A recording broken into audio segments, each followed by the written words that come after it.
বাবা হঠাৎ করে ফোন দিয়ে বললো তোমার ছোট ভাইয়ের বিয়া, কিছু টাকা লাগবে। আমি হঠাৎ করে চমকে গেলাম, কি ব্যাপার, আমার ভাইয়ের বিয়া আমার আগে?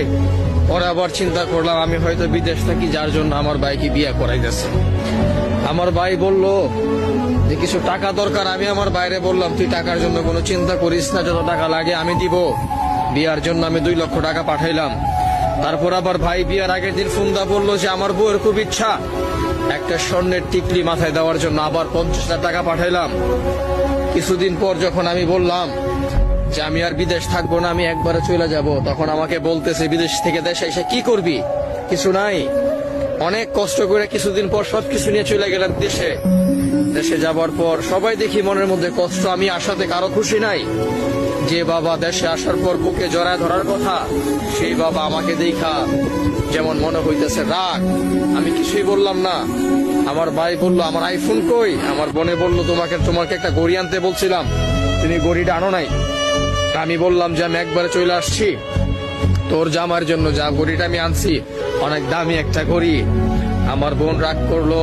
আমার ভাই আমাকে বলতেছে যে তোমার এই ফোন আমার দরকার নাই, সামান্য একটা আইফোন চাইলাম, তুমি আমার বউর জন্য একটা আইফোন আনতে পারলা না।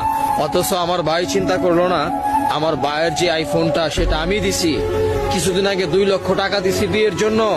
তখন বাবা বলতেছে এখন কি করবি? আমি বললাম যে আমি এখন একটা ব্যবসা করব, বা তোমাদের যে ব্যবসা আছে সেটাতে অনেক বড় করব। ছোট ভাই হুট করে উঠে বলল যে এটা তোমার ব্যবসা মানে এটা আমার ব্যবসা। আমি একটু একটু করে আমি ব্যবসা বড় করছি। বুকের মধ্যে না বলা অনেক কষ্ট নিয়া আবার বিদেশের মাটিতে পাড়ি জমাইছি। আর একটা কথাই বলছি, সারা জীবন বড় ছেলে হয়ে তোমাদের জন্য কইরেই গেলাম, কিছু আর নিজের জন্য পাইলাম না। আমি যদি মারা যাই আমার লাশটাও কেউ আনার চেষ্টা করো না। ফোন দিয়ে বললো তোমার ছোট ভাইয়ের বিয়া, কিছু টাকা লাগবে। আমি হঠাৎ করে চমকে গেলাম, কি ব্যাপার, আমার ভাইয়ের বিয়া আমার আগে? না জানি চিন্তা করলাম আমি হয়তো বিদেশ থাকি, যার জন্য আমার ভাইকে বিয়া করাইতেছে।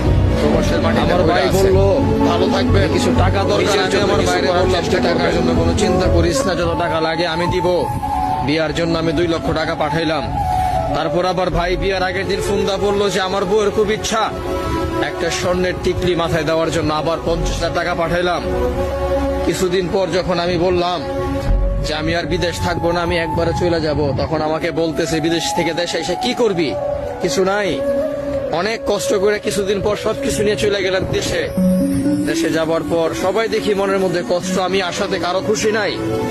যে বাবা দেশে আসার পর বুকে জড়ায় ধরার কথা, সেই বাবা আমাকে দেখা যেমন মনে হইতেছে রাগ। আমি কিছুই বললাম না।